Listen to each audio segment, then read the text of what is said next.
Varun tax நேயர்களுக்கு வணக்கம். நிறைய பேர் நம்ம வியூவர்ஸ் தான் வந்து பார்த்திங்கன்னா போன வீடியோக்கும் முந்தின வீடியோலையும் வந்து 1000வது வீடியோ வரப்போகுது, ஏதாவது ஸ்பெஷலாக பண்ணுங்கன்னு சொன்னாங்க. நீங்களாம் சொல்லனா அது வந்து 1000th வீடியோன்னு எனக்கு தெரியவே தெரியாது. இருந்தாலும் இந்த 1000th வீடியோவில் ஸ்பெஷலாலாம் எதுவும் பண்ண தெரில. இந்த தலைப்பில் வந்து ஒரு வீடியோ பண்ணுறேன் அப்படிங்கிறது எனக்கு ரொம்ப சந்தோஷம் தான். ஏன்னா தமிழரின் அடையாளத்தை யாரை தேடி பார்த்தாலும் வந்து பார்த்திங்கன்னா அந்த நேரத்தில் நம்மளுக்கு தெரிஞ்ச விஷயங்களை பேசணும் அப்படிங்கிறதுக்கான பொறுப்பு நம்ம எல்லாருக்குமே இருக்குது. அப்படிங்கிறனால இந்த வீடியோ பண்ணுறதுனால அதையும் நான் ஸ்பெஷலாக தான் உணர்றேன். அதுக்குன்னு தனியாக எதுவும் பண்ணுறதுக்கு தோணலை. ஏன்னா இதோடு இது நிற்க போகிறதில்ல. நிறையா நம்ம வந்து காணொலிகள் பண்ணிகிட்டே தான் போயிட்டுருக்க போகிறோம். இருந்தாலும் உங்களோட வாழ்த்துக்களுக்கும் அந்த நினைவூட்டுதலுக்கும் ரொம்ப நன்றி. ஒரே ஒரு விஷயம், கடந்து வந்த பாதை எல்லாருக்குமே வந்து கஷ்டமாக தான் இருக்கும். அதனால் நான் இந்த கஷ்டப்பட்டேன், இவ்வளோ கஷ்டப்பட்டேன்னு சேனலில் அந்த சீன்லாம் இல்லை. அது ரொம்ப கஷ்டம்லாம் பட்டிருக்கோம், அதெல்லாம் ஏற்கனவே பேசியாச்சு. பட் இதில் ஒரே ஒரு விஷயம் தான் சொல்லணும். என்னன்னு பார்த்தீங்கன்னா, கொஞ்சம் லைட்டாக அதுப்பாக கொஞ்சம் திமிராக பேசுகிற மாதிரி சில வீடியோக்களில் தெரியறதுக்கான முக்கியமான ரீசன் என்ன அப்படின்னு பார்த்தீங்கன்னா, நம்ம எந்த ஒரு கட்சிக்கும் சார்பாக தொடர்ந்து வந்து பேசுகிறதே இல்லை. ஒரு ஸ்டாண்ட் அப்படின்னு சொல்லிட்டு இந்த கட்சிக்கு நான் சாதகமாக பேசுகிறேன்னு எடுக்கிறதும் இல்லை. நம்மளுக்கு எந்த ஒரு பேக்கப்பும் இல்லை. இது வரைக்கும் வந்து கை நீட்டி ஒரு பைசா கூட யார்கிட்டையும் வாங்கலை. இந்த ஒரு நிர்பந்தத்துக்காக நீ இதை பண்ணாத அப்படின்னு சொன்னதுனால இந்த மிரட்டலுக்கும் இப்போ வரைக்கும் நம்ம வந்து அடி பண்ணியில. அதுக்காக நீ என்ன பெரிய ஆளான்னு வச்சுக்கிறியான்னு கேட்டால் அதெல்லாம் இல்லவே இல்லை.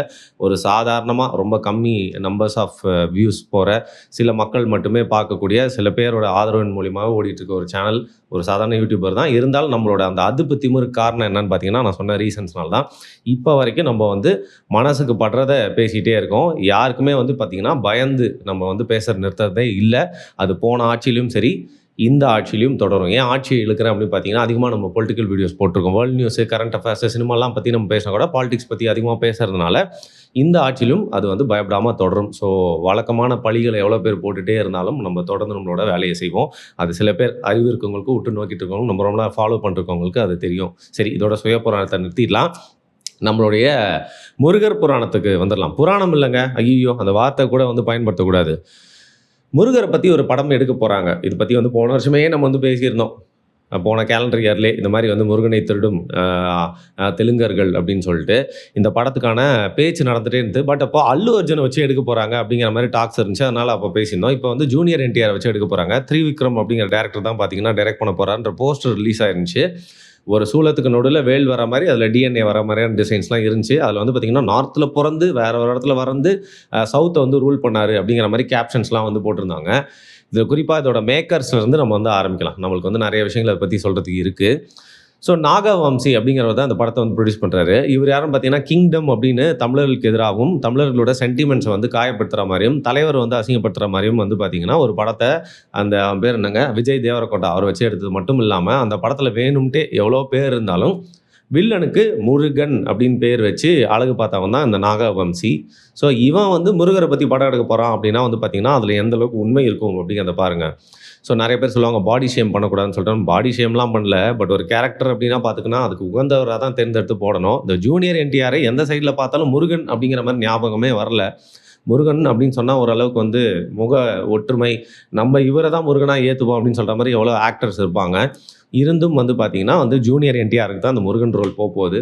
அந்த முருகனுக்கு தான் வெளிச்சம் அப்படின்னு சொல்லிட்டு இந்த மேக்கர்ஸே வந்து பார்த்திங்கன்னா பேசிக்காக அவங்க உண்மையான விஷயங்களை காட்ட போகிறதில்ல. முடிஞ்ச அளவுக்கு வந்து பார்த்திங்கன்னா தமிழர்களுக்கு எதிராக இல்லை அவங்க எது உண்மைன்னு நம்புகிறாங்களோ அது மாதிரி வந்து பார்த்திங்கன்னா நம்ம சென்டிமெண்ட் பற்றிலாம் வந்து சுத்தமாக மதிக்காமல் இந்த படத்தை எடுக்க போகிறாங்க. ஸோ பொன்னியின் செல்வன் என்னதான் வந்து ஒரு தமிழ் படமாக இருந்தாலும் தமிழர்களுக்கு எதிரான படம்னு சொல்லிட்டு அந்த காலகட்டத்தில் நம்ம பேசிகிட்டு இருக்கோம் இல்லையா? அதே மாதிரி இந்த படமும் வந்து மேக்கர்ஸே வந்து டகால்ட்டியான ஆட்கள் அப்படிங்கிறனால இவங்க கிட்ட இருந்து உண்மையை எதிர்பார்க்க முடியாது. அதை எடுத்து சைடில் வச்சுட்டு இந்த படம் எதுக்கு எடுக்கப்பட போகுது, முருக பக்தியா அப்படின்னு கேட்டிங்கன்னா அதெல்லாம் இல்லை.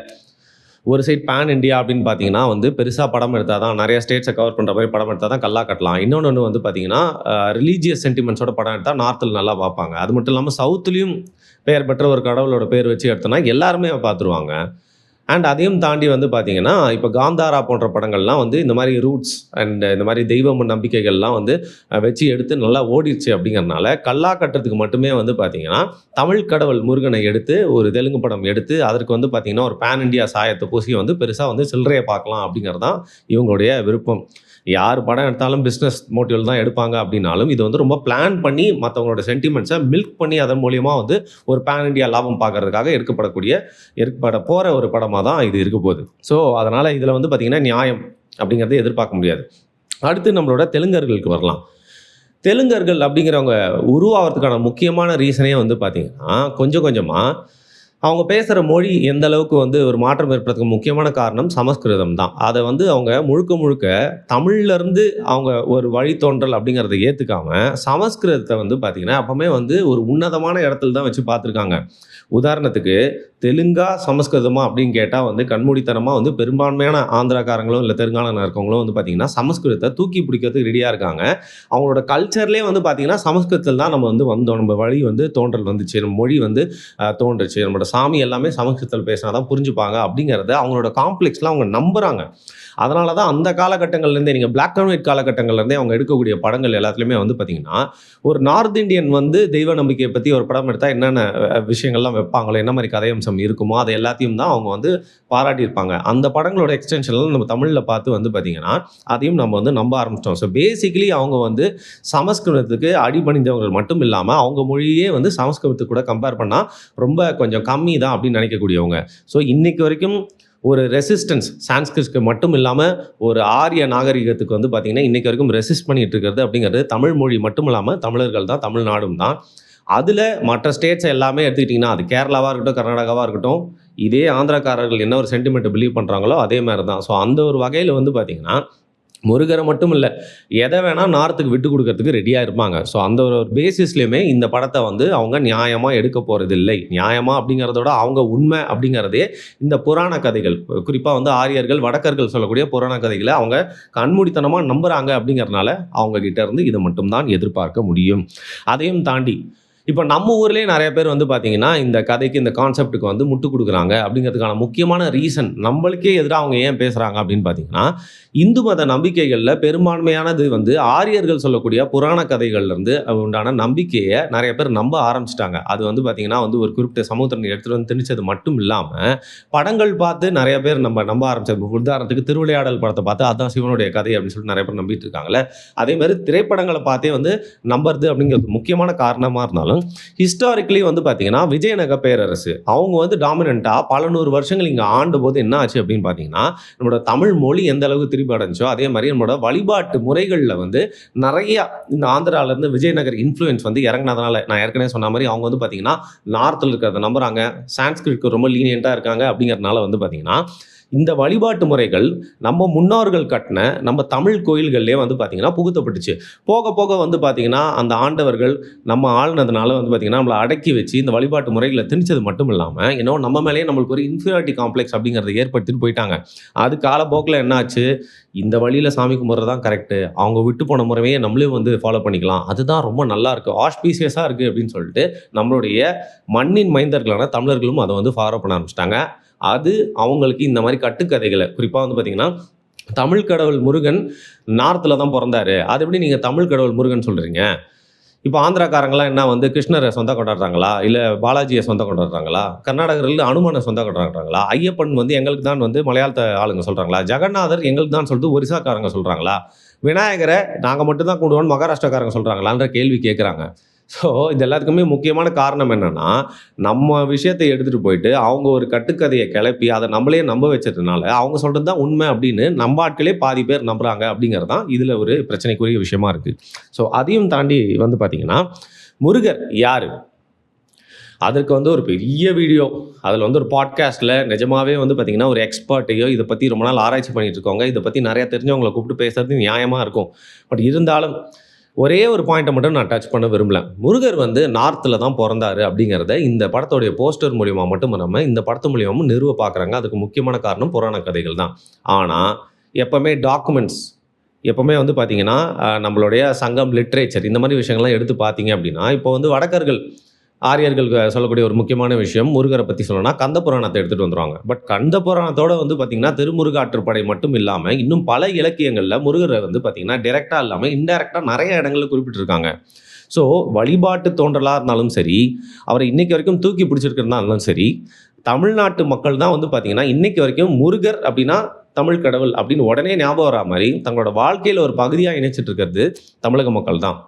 அந்த ஒரு வகையில் நம்மளுக்கு லிட்ரரி டாக்குமெண்ட்ஸ் எடுத்து பார்த்தாலும் சரி, அகழ்வாராய்ச்சி எடுத்தாலும் சரி, இன்னைக்கு வரைக்கும் நம்மளோட வாழ்க்கை முறையில், நம்மளோட வழிபாட்டு முறையில் வச்சுருக்கிறதாலும் சரி, தமிழர்களுக்கு உண்டான கடவுள் அப்படிங்கிறதுனால ஏதோ இமாலயாஸில் அவர் பிறந்திருக்கிறதுக்கான வாய்ப்பே இல்லை. அவரோட கேரக்டரிஸ்டிக்ஸு, அவர் செஞ்ச விஷயங்கள், அவருடைய தன்மைகள் எல்லாமே வந்து பார்த்திங்கன்னா எந்த விதத்துலையுமே இமாலய மலையை கூட வந்து சம்மந்தப்பட்ட மாதிரியே இருக்காது. நம்மளோட குறிஞ்சி நிலப்பரப்பத்துக்கு ஏற்ற மாதிரி தான் வந்து பார்த்திங்கன்னா அவரோட வாழ்க்கை வரலாறாக இருக்கட்டும், அவரை பற்றி நம்ம படிக்கக்கூடிய விஷயங்கள் எல்லாமே இருக்கும். So basically just because Sivan வந்து பார்த்திங்கன்னா இமயமலையில் தான் இருந்தாருன்னு சொல்லி, அங்கே தான் தோன்றான்னு சொல்லி நம்ப வைக்கப்படுதோ, அதனால் முருகரும் அங்கே தான் பிறந்திருப்பாரு அப்படிங்கிற பேசிஸில் நார்த்தில் பிறந்தாரு அப்படிங்கிற ஒரு முழு பொய்யின் மேலே தான் வந்து பார்த்திங்கன்னா இந்த படத்தையே வந்து கட்டமைக்கிறாங்க.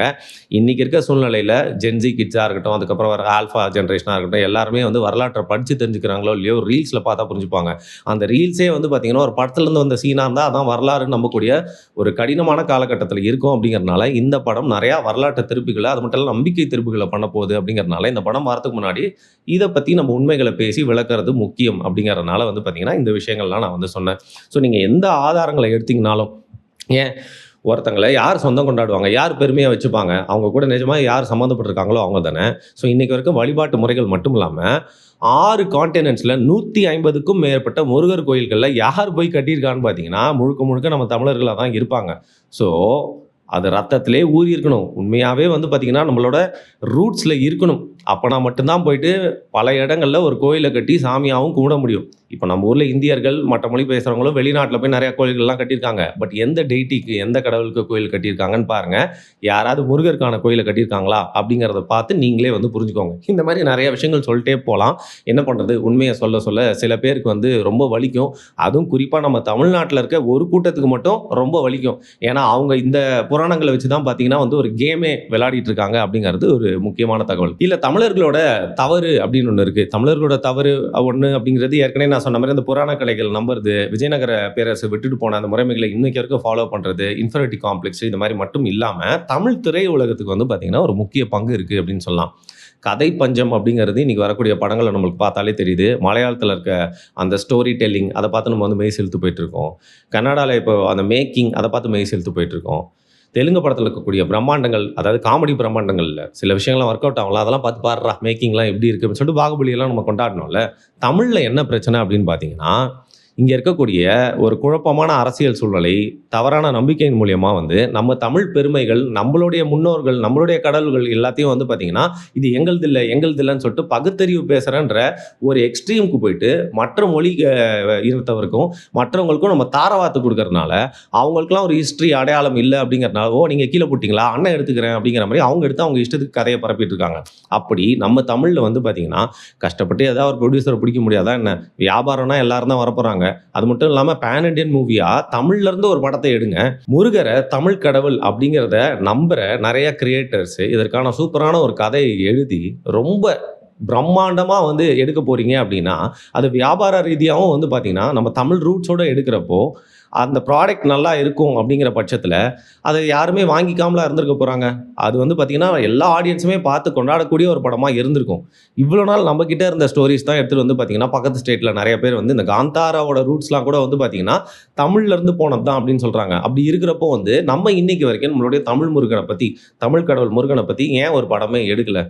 நம்ம எடுக்காததை ஒரு ரீசனாக வச்சு தான் வந்து பார்த்திங்கன்னா, இவங்க இவ்வளோ நாள் எடுக்காமல் இருக்காங்க, கண்டிப்பாக ஒர்க் அவுட் ஆகும். ஏன்னா முருகருடைய வாழ்க்கை அப்படிங்கிறது வெறும் கதை மட்டும் இல்லை, அதனோட ஹிஸ்ட்ரியில் ஒரு பார்ட் அப்படிங்கிறதுனால வந்து பார்த்திங்கன்னா கண்டிப்பாக இது ஒரு படமாக எடுத்தால் நிறைய பேருக்கு வந்து புல்லரிக்கும், கண்டிப்பாக பார்ப்பாங்க. பக்தின்றது மட்டும் இல்லாமல் இது ஒரு பிரம்மாண்டமாகவும் நல்லாயிருக்கும் அப்படிங்கிறத புரிஞ்சு தான் ஆந்திராக்காரன் இப்போ படம் எடுக்க போகிறான்.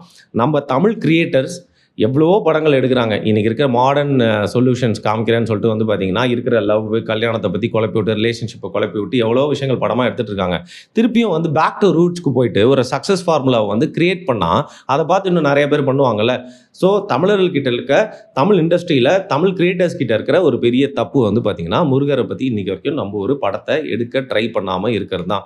கந்தன், கருணை போன்ற புராண படங்கள்லாம் அந்த காலகட்டத்தில் சிவாஜி அவர்கள்லாம் நடித்து வந்திருக்கலாம். பட் மாடர்ன் டைம்ஸில் இன்றைக்கி உண்மையான வரலாறு தெரிஞ்சவங்க, உண்மையான கதையை தெரிஞ்சவங்க யாருமே வந்து படம் எடுக்க முன்வரவில்லை அப்படிங்கிற ஒரு சேடான ட்ரூத் தான் வந்து பார்த்திங்கன்னா இன்றைக்கி ஆந்திராக்காரங்க நிறைய பேர் கேள்வி கேட்குறான். ஏன்டா நீங்களும் எடுக்க மாட்டீங்க, எடுக்கிற எங்கிட்டையும் வந்து பார்த்திங்கன்னா குறை சொல்கிறீங்களா அப்படின்னு கேள்வி கேட்குறான். அதற்காகவே அவன் சொல்கிறது நியாயமாயிராது. பட் நம்ம எடுக்கலை அப்படிங்கிற விஷயம் உண்மை தானே. ஸோ அதை நம்ம வந்து ரொம்ப கவலை தோய்ந்த முகத்தோட ஏற்றுக்க வேண்டிய ஒரு குற்றச்சாட்டாக தான் இருக்குது. சரி இப்போ விட்டுலாம், இனிமேலாவது நம்மளுடைய ரூட்ஸை பிடிச்ச நம்மளோட கதைகளை நம்மளே சொன்னால் மட்டும்தான் வந்து பார்த்திங்கன்னா வேறு யாராவது நம்மளோட கதைகளை தவறாக சொல்லாமல் இருக்கிறதுக்கான ஒரு வாய்ப்பு இருக்குது. இதில் குறிப்பாக வந்து பார்த்திங்கன்னா முருகர் அப்படிங்கிறவர் ஒரு கடவுள், ஒரு அரசர் இந்த மாதிரி மட்டும் பார்க்காம அவர் ஒரு சித்தர் அப்படிங்கிறத வந்து பார்த்திங்கன்னா டைரெக்டாக சொல்லாமல் அழகாக வந்து தொட்டுட்டு போயிருப்பாங்க கடைசி விவசாயி படத்தில். ஸோ முருகர் அப்படின்னா வந்து அவங்கள பொறுத்த வரைக்கும் ஒரு வாட் காட், சுப்ரீம் கமாண்டர், நார்த்தில் பிறந்தாரு, சிவனோட பையன் அப்படின்னு சொல்லிட்டு ஒரு டிராமாட்டிக்காக காட்டுறது மட்டும் இல்லாமல் முருகர் அப்படிங்கிறவர் வாழ்வியலில் எந்த அளவுக்கு தமிழர்களுக்கு சம்மந்தப்பட்டிருக்காரு, அது மட்டும் இல்லாமல் எவ்வளோ கான்ட்ரிபியூட் பண்ணியிருக்காரு, அது மட்டும் இல்லாமல் மெயின் ஞானத்தை அடைய வைக்கிறதுக்காக அவர் ஒரு அரசராக மட்டும் இல்லாமல் கடவுளாக மட்டும் இல்லாமல் சித்தராக எப்படி நம்மளுக்கு நிறைய விஷயங்களை சொல்லிட்டு போயிருக்காரு அப்படின்னு சொல்லிட்டு மணிகண்டன் அவர்களுடைய இயக்கத்தில் கடைசி விவசாய படத்தில் அந்த கான்செப்டை சில இடங்களில் ரொம்ப அழகாக வந்து காமிச்சிருப்பாங்க. ஸோ முருகர் அப்படிங்கிறவர் பிரம்மாண்டமாக வந்து பார்த்திங்கன்னா காட்டப்பட்டு காசு அதன் மூலிமா சம்பாதிக்கப்படக்கூடிய ஒரு டேட்டியாக மட்டும் இல்லாமல் நம்ம வாழ்வியலுக்காக நம்மளோட இனத்துக்காக நிறைய விஷயங்களை கற்றுக் கொடுத்துட்டு போன ஒரு சித்தர் அப்படிங்கிறத வந்து பார்த்திங்கன்னா நம்ம ஃப்யூச்சரில் இருக்கக்கூடிய ஒரு படத்தில் வந்து காட்டுவோம் அப்படின்னு நம்புகிறோம். கண்டிப்பாக இவங்க எடுக்கக்கூடிய படத்தில் வந்து அந்த கான்செப்டே அவங்களுக்கு புரியாது, அதனால் கண்டிப்பாக காட்ட மாட்டாங்க. அதையும் தாண்டி இவங்க எந்த அளவுக்கு பாருங்களேன், இவங்க தெலுங்கு படம் தான் எந்த அளவுக்கு வியாபார நோக்கத்தோடு எடுத்திருக்காங்க அப்படின்னா அதில் வந்து ஆங்கிலம் இருக்குது முழுக்க முழுக்க, அதுவும் ஹிந்திலலாம் கூட இதை போட்டு வச்சுருக்காங்க. அவங்க மொழி தெலுங்கும் கூட போடல. அந்த தமிழ் கடவுள் முருகன் அப்படிங்கிறது வந்து பார்த்திங்கன்னா வந்து ஒரு பேச்சுக்கு கூட எங்கேயுமே வந்து ஒரு தமிழ் எழுத்து கூட போடல. அந்த அளவுக்கு அவங்க பேசிக்காக வந்து இந்தி வியாபாரம் பார்க்கறதுக்காக எடுக்கப்பட்டிருக்க ஒரு படத்தை நம்ம சீரியஸாக ஒரு சைடு எடுத்துக்கல அப்படின்னாலும் விமர்சனம் செய்ய தவறக்கூடாது. அதனால் வந்து சமூக வலைதளங்களில் பல பேர் வந்து பார்த்திங்கன்னா நம்மளுக்கு எதிரான கருத்துக்கள் போட்டாலும் அவங்க முன்னாடி வந்து நீங்கள் வந்து அவதூறு பேசி சண்டை போட தேவையில்லை. நம்மளுக்கு தெரிஞ்ச ஆதாரங்களை முன் வச்சு சண்டை போடலாம். இல்லைனா நம்மளோட வரலாற்றை நம்மளே விட்டு கொடுத்தா மாதிரி ஆயிரும் அப்படிங்கிறது தான் நான் சொல்ல வரக்கூடிய விஷயம். அதையும் தாண்டி இன்றைக்கி நிறைய பேர் வந்து பார்த்திங்கன்னா திருப்பதி வந்து நாங்கள் கிளைம் பண்ணிக்கலாமா, நீங்கள் தமிழ் கடவுள் முருகனை எடுத்துக்கிறீங்க அப்படின்னு சொல்லிட்டு கேட்குறாங்க. நம்மளுக்கு வந்து திருப்பதி நியாயமாக வந்து சொந்தம் அப்படின்னா கூட வந்து பார்த்திங்கன்னா இந்த நேரத்தில் வந்து திருப்பதியை ரீக்ளைம் பண்ணுறோமோ இல்லையோ ஒரே ஒரு விஷயத்தை மட்டும் சொல்லலாம். எந்த ஒரு பெருமாள் கோயிலில் வந்து பார்த்திங்கன்னா முடியை காணிக்கையாக கொடுக்கறது இல்லை மொட்டை அடிக்கிற பழக்கம் இருக்குது அப்படின்னு கேட்டிங்கன்னா இன்றைக்கி வரைக்கும் அவங்களுக்கு ஒரு பதிலே இருக்காது. ஸோ முருகருக்கு மட்டும்தான் பார்த்திங்கன்னா அந்த முடியை தானமாக வழங்குறது அப்படிங்கிறது நம்ம ஊரில் இருக்க நிறைய முருகர் கோயிலில் போயிட்டு பண்ணிட்டு வருவாங்க.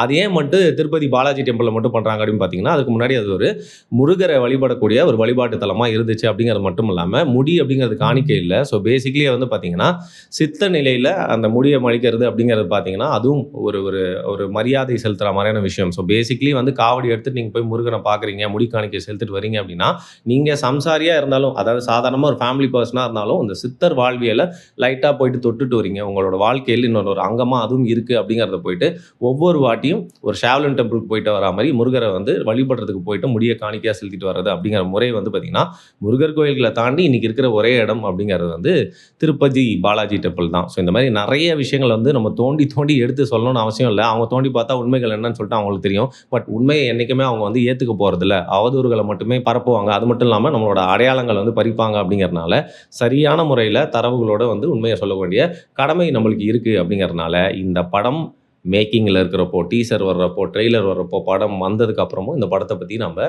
உண்மைகளை தெரிவிக்கிறதுக்காக எடுத்து திருப்பியும் பேச தான் வந்து போகிறோம். இதோட மட்டும் இல்லாமல் வந்து பார்த்திங்கன்னா பல தமிழ் தேசியவாதிகளும் இதை குறித்த காணொலிகள்லாம் வந்து போட போகிறாங்க. அதில் டீட்டெயில் எக்ஸ்ப்ளனேஷனும் உங்களுக்கு இருக்கும். ஏதோ எனக்கு தெரிஞ்ச ஒரு இன்ஃபர்மேஷன் மட்டும் இல்லாமல் என்னோட பார்வையும் நான் இதில் வந்து சொல்லியிருக்கேன். இதில் வந்து பார்த்திங்கன்னா உனக்கு இதை பற்றி பேசுறதுக்கு என்ன உரிமை இருக்குது அப்படின்னு நிறைய பேர் வந்து கேட்கலாம். நான் வந்து என்னை எந்த ஒரு நம்பிக்கைக்கும் அடையாளப்படுத்திக்கிறதோட இந்த இனத்தின் இந்த மண்ணின் மைந்தனாக தான் என்னை வந்து முதல்ல பார்க்குறேன். எனக்கு மொழி தான் வந்து முதல் அடையாளம் அப்படிங்கிறதுனால என்னோட மொழியில் ஒரு முக்கியமான அங்கம் முருகன் அப்படிங்கிறதுனால அந்த அடையாளத்தை யாரும் வந்து தவறாக காட்டக்கூடாது, பறிச்சிடக்கூடாது அப்படிங்கிற ஒரு பார்வையில் மட்டும்தான் இந்த காணொலியை நான் வந்து பேசியிருக்கேன். யாரோட சென்டிமெண்ட்டையும் வந்து புண்படுத்துறதுக்காக இல்லை. குறிப்பாக நான் ஏதாவது தவறாக சொல்லியிருந்தேன் அப்படின்னு நீங்கள் நினச்சிங்கன்னா ஃபேக்சுவலாக அது ஏன் தவறு அப்படிங்கிறத மறக்காமல் கீழே கமெண்ட் பண்ணுங்கள். நன்றி.